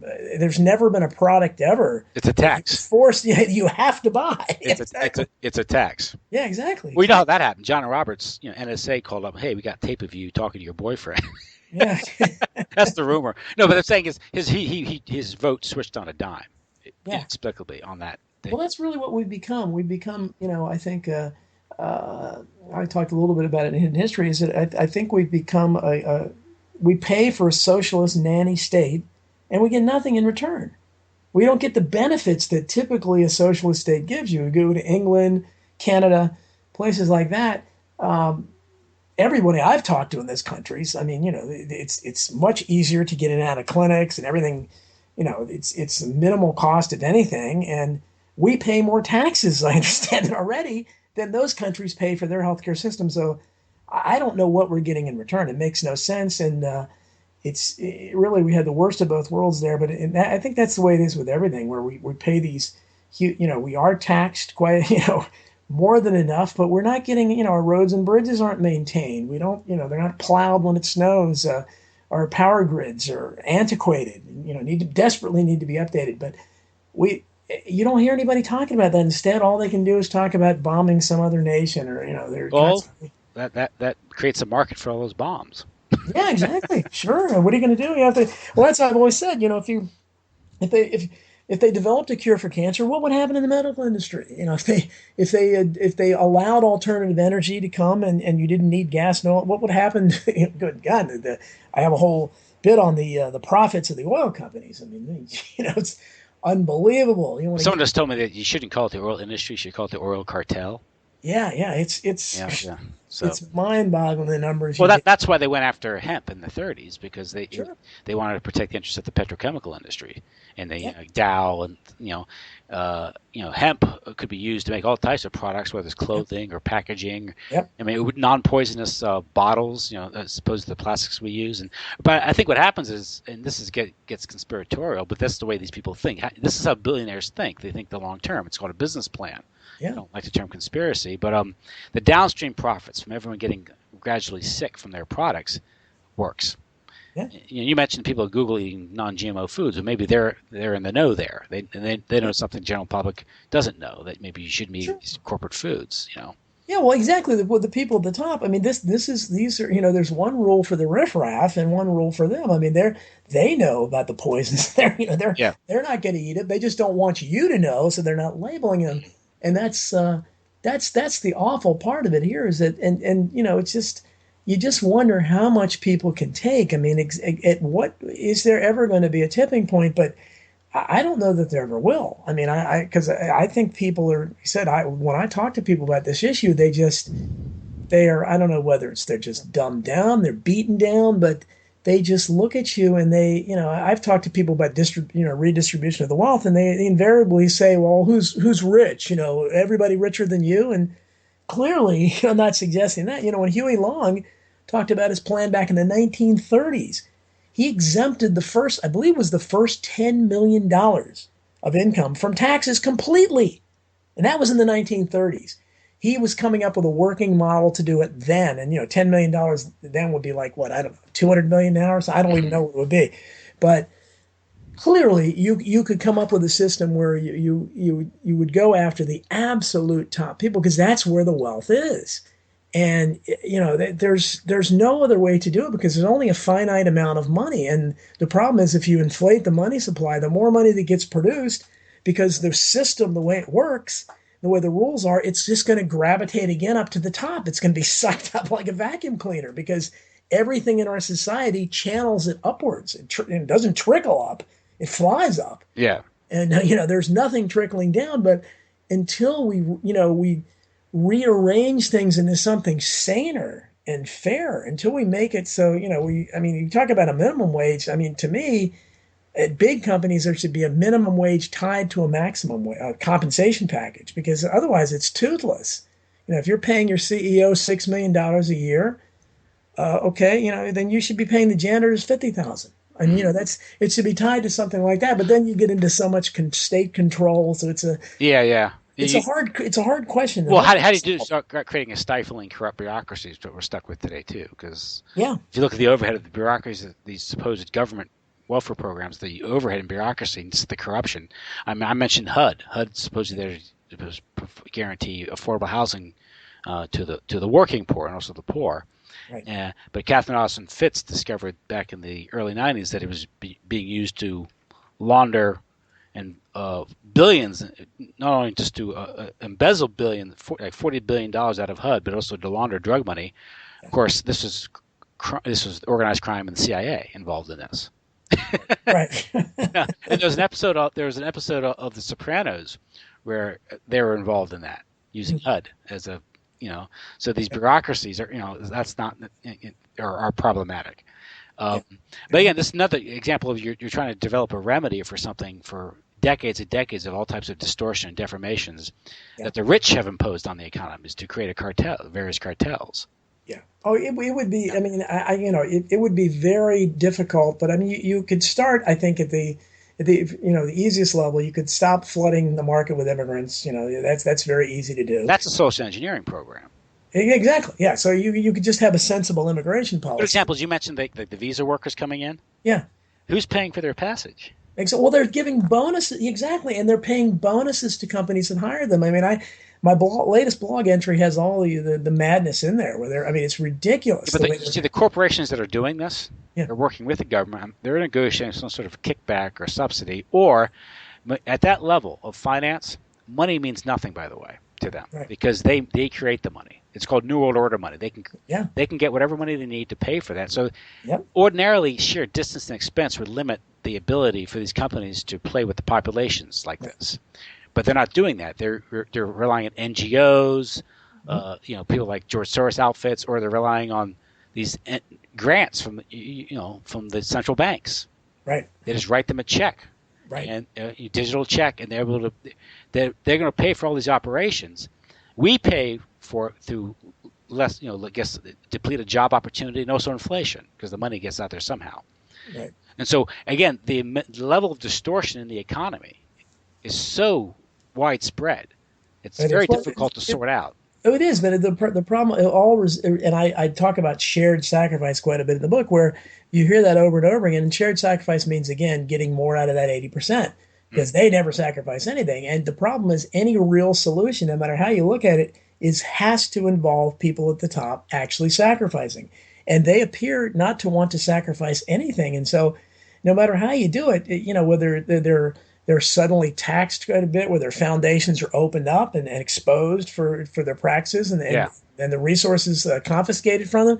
That's the only way you can do it, because that was tried back in the 50s. Exactly. Well, yeah, they attempted to do it. Yeah, the Reese Committee. The Reese Committee, but if they don't do something demanding that those people at the top sacrifice, but the problem is, everyone who's in a position to propose these things, I mean, I can sit here and propose all I want. Nobody's listening to me, but somebody at the top doing it, they don't want to sacrifice themselves. I mean, it would require a statesman of untold proportions, a billionaire, to suddenly walk out of the shadows that was, incredibly honest. But I don't know that there exists anyone like that. Here's a good example that might lend credence to what you're saying, I think. I don't know if you're familiar with what occurred in the middle of the century with the destruction of the ethnic neighborhoods, with urban renewal and and so-called racial integration. How the sharecroppers were shipped up north to break the unions. Yeah. Right? Yeah. And this was, again, this was the Ford Foundation. Of course, the Ford Motor Company would benefit from that, but also there's the demand for labor for the war production efforts. Right. But at the same time, U.S. industry received like $40 billion. This is the 1941 dollars to recapitalize and shift their industries outside the cities. And this was done. They could have maintained the production where they were, but they moved them for a reason. That was to break apart the cities and break the unions. So here we have government money being used. I know I'm very critical of unions for the corruption and set in, but I do know what happened was you had corporations hiring the mob to break the unions. Right, exactly. Yeah. So it's not, no one has clean hands on these things, right? It's right. But I was reading a book called Slaughter Cities by E. Michael Jones, and he made a book about, he talks about the destruction of the ethnic Catholic neighborhoods, and it was done by the WASP elite to change the politics of the country because they feared Catholic political power. I think the Blanchard brothers have written the book Catholic Power and American Freedom, and they thought Catholics weren't loyal Americans by their nature. They thought they were inherently fascist or something, or because they worship the Pope, or that sort of thing. Right, exactly. Typical, WASP, attitude towards Catholics, especially in that period of time. Right. But the key point is that the U.S. This is the distortions that I'm talking about is you had like $40 billion are given under the pretext of the war effort, but this recapitalized U.S. industry shifted it out into the suburbs, right, weakening the unions and their bargaining power with management. Right. Again, this is another intrusion into the get another distortion. So it's very convoluted, and so how this happens, how they just how they weaken the negotiating power of the unions and lower wages. At the same time, they disrupt these communities and and create suburbia, because at the same time the interstate highway system was created, as Bill Kaufman wrote in his book Ain't My America. He said the interstate highway system was not built by the unseen hand. Right. It was a government program, and it was created for all types of social engineering schemes. And also to increase the demand for automobiles and petroleum products, right? Well, yeah, exactly, sure. But it sounds like that was exactly on a smaller scale as what happened later, because instead of outsourcing they basically outsourced from the cities. Yes. And then now they're outsourcing from the countries and the entire countries. So maybe that's their final goal. I mean, I think their final goal is to turn us into a third world nation. Yes. But maybe the final goal is to have us all living in mud huts and eating out of dumpsters. Well, that's, I mean, if you read what was it? The Treaty of Rome and the Agenda 21 thing, and so if you're familiar with Rosa Kore's work on Agenda 21, how Yeah, it's about to immiserate and yeah, impoverish, and I think ultimately it is a feudalistic plan. I really think it is. I think they see themselves as sort of this Elysium scenario where they live in their mansions far away, and it's something that you see like in the Hunger Games. And yeah. Well, I think that's why the Hunger Games are so popular. And on yeah, some kind of level, people you watch the and again. I don't understand as popular as those movies are. They really are kind of showing, what could easily happen. And I think the best, probably the least, the most stomachable explanation for what's going on is they're just so out of touch, and they're living in their ivory towers, and they just don't think the masses will ever come and crash down their gates, and get past there, and they just think they'll always be safe. But I just can't believe that no one in their meetings when they're talking is saying, look, we gotta give them enough to live, yeah, to yeah. spend some money. But there's apparently nobody in those meetings. They're all just saying, take, take, take. Well, that's I was listening to a podcast I was listening to talking about it said the world is one big syndicate. Hmm. And talking about the world is just run by a group of criminal outfits, and they all compete. Yeah, And yeah, he was talking about there was a time that the system was corrupt. It was kind of like Las Vegas, where everyone got their beak wet, yeah. and so it worked for a while.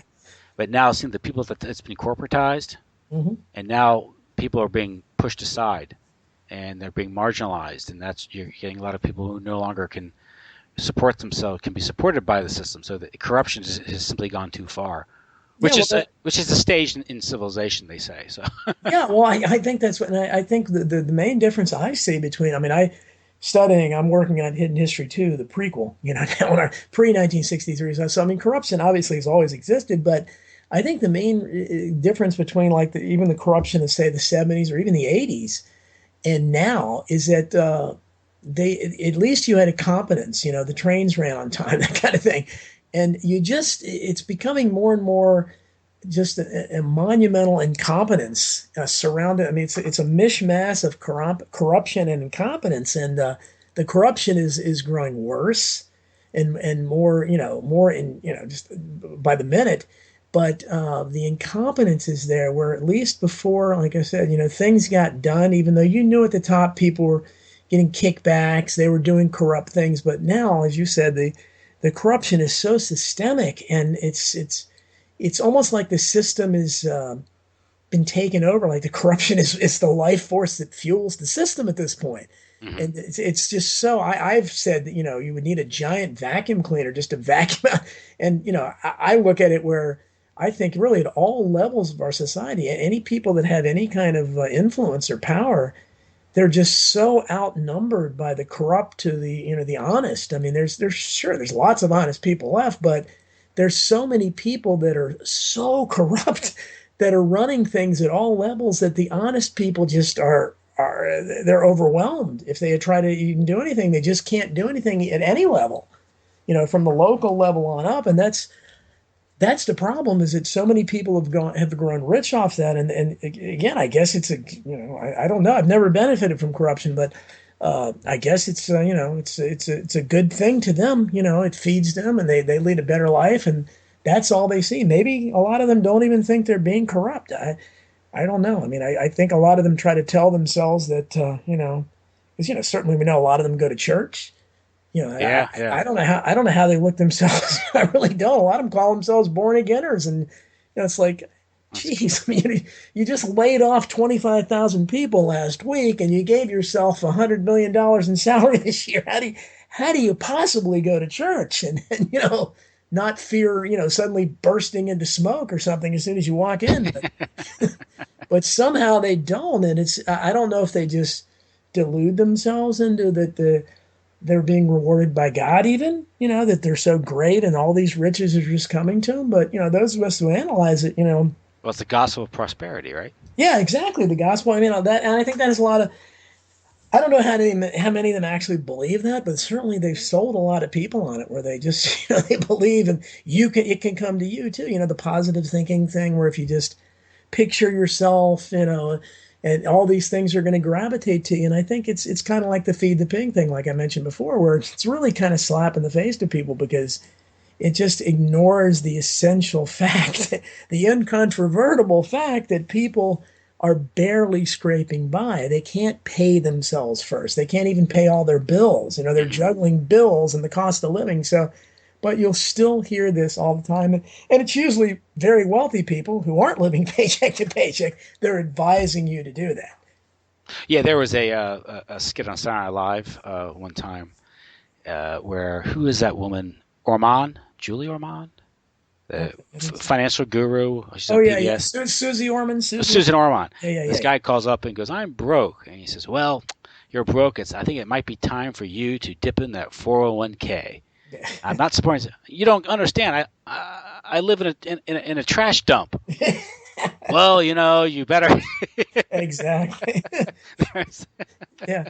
Well, I have a whole section on the self-help people like Tony Robbins and her and lots of other people, and they've gotten very very wealthy, giving out advice that is really most of it's just kind of common sense that people would know anyhow. Yeah. But it's based on these fantastic remedies where if you only buy my books or my tapes or or something, then you'll discover this fantastic secret to wealth. And I don't know. I've tried a few of them. I know people that have, and I don't know anybody that's, it's kind of like Amway, where Yeah, you don't yeah, really yeah. know anybody who makes money doing it. But Yeah. You definitely don't want a relative that does it. no, oh no, no. I've been to enough of their meetings. The one aspect of this I want to talk to you before I let you go Mhm. is the narco economy Yeah, and how corrupt it is. yeah. Catherine Austin Fitz made this point, and others have made this point too. It's just how well one thing is the banking system is propped up by the $750 billion that's funneled through the banking system, laundered through the banking system. Mhm. So it provides important liquidity to this very riddle system. Mhm. But the one point is that a lot of these narcotics dollars end up capitalizing large corporations. And a good example of this would be I've heard this might be the case that Bain Capital launders lots of narco dollars, and that funds outfits like Staples. Mhm. And if you are a corporation and you're getting easy capital, you're that much more competitive, and that marginalizes smaller local companies. Mhm. This leads to again this corporatized, centralized, economy. Mhm. One of the main sources of traditionally one of the main sources of upward mobility, employment for Americans was small, mid-sized local businesses. Mhm. And now with this, if you go around you, there was a time when you go into a small town, a mid-sized town, there'd be a local donut shop. There'd be a local stationery store, a local hardware store. Now everything is Lowe's or Home Depot Right. or Staples or Right. Dunkin' Donuts. Yeah, exactly. Another thing is one of the things is one of the primary routes for laundering drug money. Like if you're a crack dealer in L.A., you buy into a Kentucky Fried Chicken or a Burger King, Mhm. and you funnel the money through that Burger King. That's a corporation. That's a publicly traded corporation, and with earnings to share, that pushes up the stock value. Mhm. And everyone, of course, many Americans with their 401ks are invested in these corporations. Yeah. They don't know they're invested in the drug trade. Right. Okay, so this is a very distorted. It's also at the same time it's rotting out society. Yeah. Okay, Yeah. and she does this thing where she explains this to people at these meetings, and she says, how very likely your 401k, your pension plan is invested in the narco business.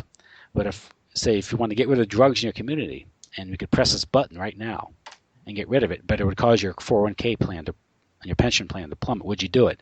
She says virtually no one agrees to do it. Sure. Yeah. So That's probably the only pension most of them have. So yeah, sure, sure. and so it's hard to we get so entangled. Yeah. But in many respects, the American people are part of the problem. They're not addressing this. They're not to except even aware of it. But it's presented to them that way. They're not willing to do it. Pull the Well, plug. it's like a model. I mean, what you're describing is basically organized crime on a mass scale. I mean, it's basically copying what the mafia did, but then that's really a lot of what our corporate entities do now is really built on the mafia model, and it's really sad. But like you said, unfortunately, some of these people's money is tied up in it. You can't. I mean, how do you take a principled stand? Let's say you're you're in your 50s and all you have in life is that 401k. Hmm. I mean, how many of us are going to have the? I mean, that's all you had to retire on. That's all you had to leave your children. Now, well, she now in her defense, she develops alternative investment strategies, Right. localized investment, getting out of the getting into local productivity. This means maybe getting out of the dollar system, getting out of the banking system, and there are ways to do this if you really think about it. You can it can be done gradually, and ultimately the solution would be to kind of creating local currencies that are based on actual work and effort, because ultimately all wealth comes from labor. Right. Exactly. And You know? that's uh, yeah. That's and of course that also goes into why you see so many people, the Chris Christies of the world, that still want to continue this drug war. It's because it's it's Yeah. been very profitable for them. So Yes. if Yes. all this stuff was legal, I mean, you may be taking away a huge source of funding for them. So It, what would happen? But again, that's why again I think it's ridiculous, and that's one thing I think we could pull the plug on a lot of the corruption if we just stopped that. Just made everything at least decriminalized everything and made most certainly pot and yeah. things like that legal. But nobody. It's just amazing. You have people like I just use Chris Christie because he's been very vocal about it, and Yeah. it's just unbelievable to see that mentality. Well, just the hypocrisy. If you just Yeah, and the odds, he may be a drug addict in his own life. Who knows? It wouldn't surprise me because yeah, that's you do see that incredible hypocrisy. like Rush Limbaugh, right? Yeah, exactly. Yeah, exactly. He Yeah. didn't go to jail, did he? No. Oh no, I have his story. Yep. Oh, you know that, right? Exactly. Yeah. He made this sweetheart deal like a lot of the athletes and entertainers do. But and that's another thing we go into when we talk about. I have a whole section in there on the justice system, and Oh, jeez. it's really you get the justice, you get the kind of justice you can pay for, and then anybody that thinks, I believe I had a that might have been in Hidden History where I had a quote from somebody that said, he never ever met a rich person in prison. I mean, they just Yeah. they just don't go there, and you're going to see a rich person in prison like you're going to see welfare recipients sitting in on a board meeting at a Mm. Fortune 500 company. It's just not going to happen, and they invariably, if they're arrested for something. I mean, I have examples in the book there where the judge, or they'll make some ridiculous comments about, prison wouldn't be good for them. It wouldn't do any good. Like prison's good for anybody. Like anybody. Yeah, yeah, but it's not good. Yeah, he might suffer there. He might be too popular with the Well, prison. the fact that we've had three consecutive presidents who've admitted to drug use. Sure, exactly. And again, these are the same people. I mean, my God, Clinton apparently had a huge cocaine habit, according to his brother Roger Clinton. On that small salary, how did he afford that? Oh, Exactly. But I mean, at the he same gets time, he skimmed off the top at Mina. but we're exactly worse even than being the drug addicts. That these guys, he's the CNN. governor. Him and Bush were both governors of the state, and Texas has some of the worst drug laws in the country. And they were incarcerating people for long periods of time doing the exact same thing they were doing. And it's And with the Bushes and Clintons, they're shipping the stuff in. oh yeah, yeah, everything that went through Mina there, Yep. and it's incredible. But again, that's what you get that, and you get people that I have a whole description in there. What how they're cracking down on. I believe I believe it was in Los Angeles, but one of the prison systems. It almost seems impossible to believe that they claim they're so overcrowded, overrun with prisoners that the prisoners can't stand in their cells. I mean, it's just. I guess they just have to sit on their bed. I mean, it's hard to even comprehend that, but I got it out of a mainstream source. And Well, the obvious solution is to build more prisons. yeah, and then you had the whole private system, the prison system, which is That's they slave have labor. these things written in there. These how do you call it? They have occupancy rates, Yes. guaranteed minimum occupancy rates, and if you don't meet them, the taxpayer pays a penalty. So there's crime can never fall under those circumstances because if they do, you're going to get a huge tax increase, and it's mind-boggling that we would think of doing that. But again, all these we made so many disastrous decisions. We allowed our leaders to, and this crazy drug war and the three strikes you're out, which that was passed under Clinton, and the federal, I mean the minimum sentence requirements. I mean, there's Hmm. so many people that have. It's ridiculous. That are nonviolent offenders that are that are serving, life sentences in prison. It's crazy, but if you think you can't get any sympathy for people from poor people who haven't committed any crimes, I mean, try talking to people about prisoner rights now. I mean, geez. Yeah. Well, that's good for the concrete and barbed wire lobby. Yeah. Yeah, yeah, exactly. And people again, they just don't, eventually, going to run out of people to put in prison. I mean, do you really think that we have that many criminals in the United States? I mean, Well, a lot of Americans don't realize how easy it is to end up in prison.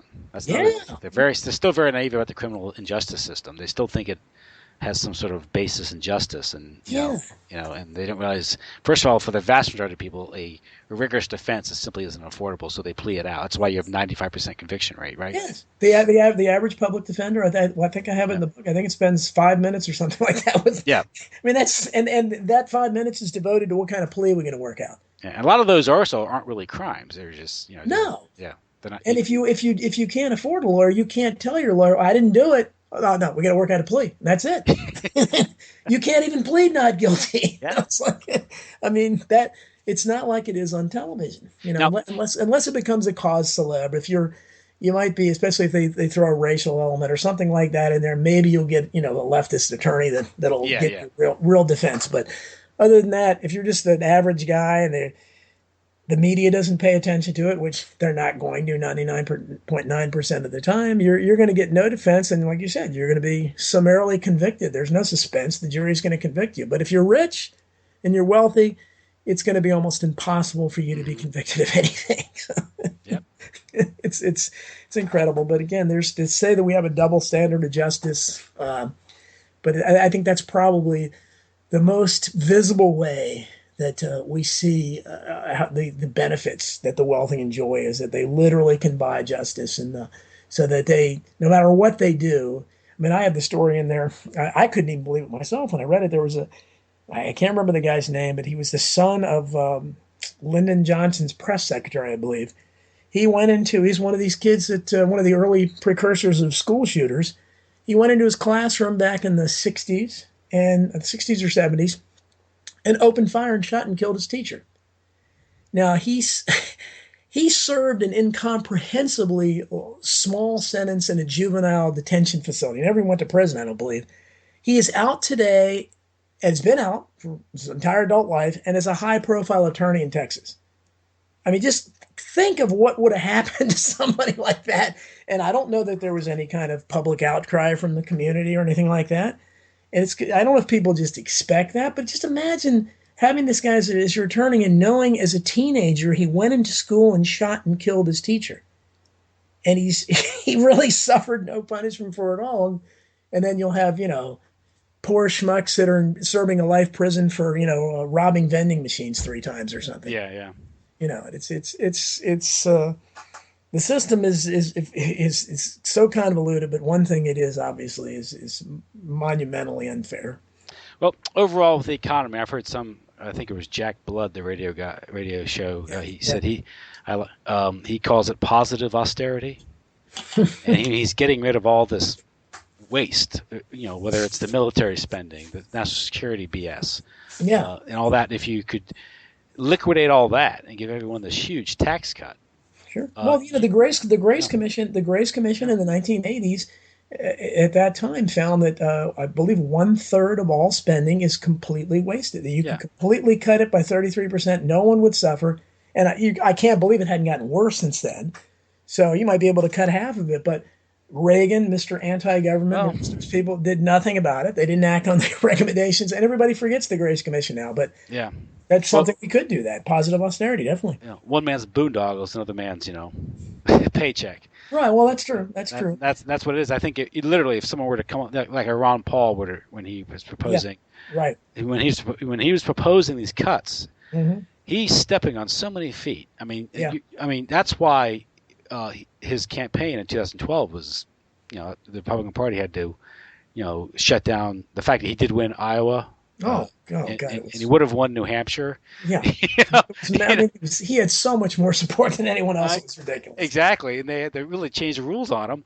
Yeah. I guess that beats shooting him after he's elected, like they did to Kennedy. But Yeah, exactly.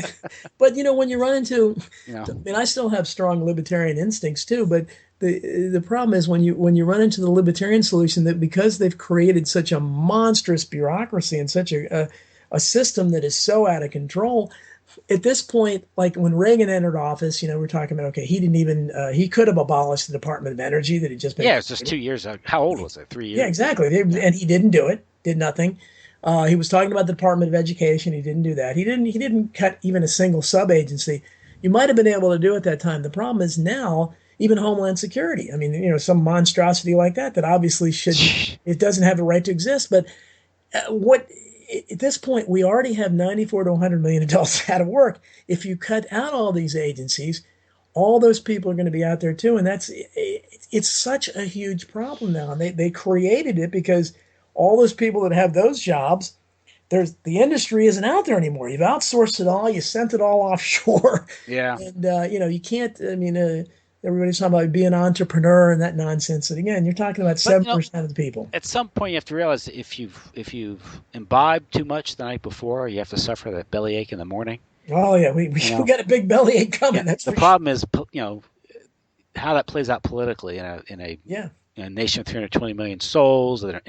yeah. Everyone wants their own. Everyone doesn't want their program cut, and everyone's on. Half the country's on some form of subsidy, Well, indirectly that's or why I direct. think it's important. Yeah. The reason I think the focus of this book is on what the people at the top are getting, and I think you do that, and that's why Ron Paul, to his credit, when he criticized some of the other conservatives, and they're talking about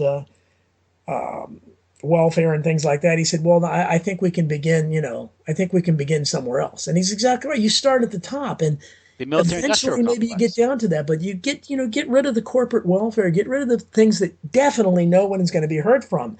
But How about a jubilee? well, I talk about that in the book. Year of Yeah. Jubilee. We're we're a couple thousand years, and why don't we hear one religious leader talk about that? They talk about what's in the Bible. That was a biblical tradition, and can you imagine what that would do for average? Certainly, it would devastate the rich, but what it would do for average people to be absolved of your debts? I mean, Well, I jeez. think a lot of people moralize on this. I had a discussion about that. She's talking about these debts, and I said, well, these problems, these debts are created fraudulently. Exactly, exactly, They're loaning out money that doesn't exist. exactly, exactly. And the various you use that money, the vendors that use the money are paid, so that people getting burned with the banks and people invested in the banks. But that's a criminal operation. Right.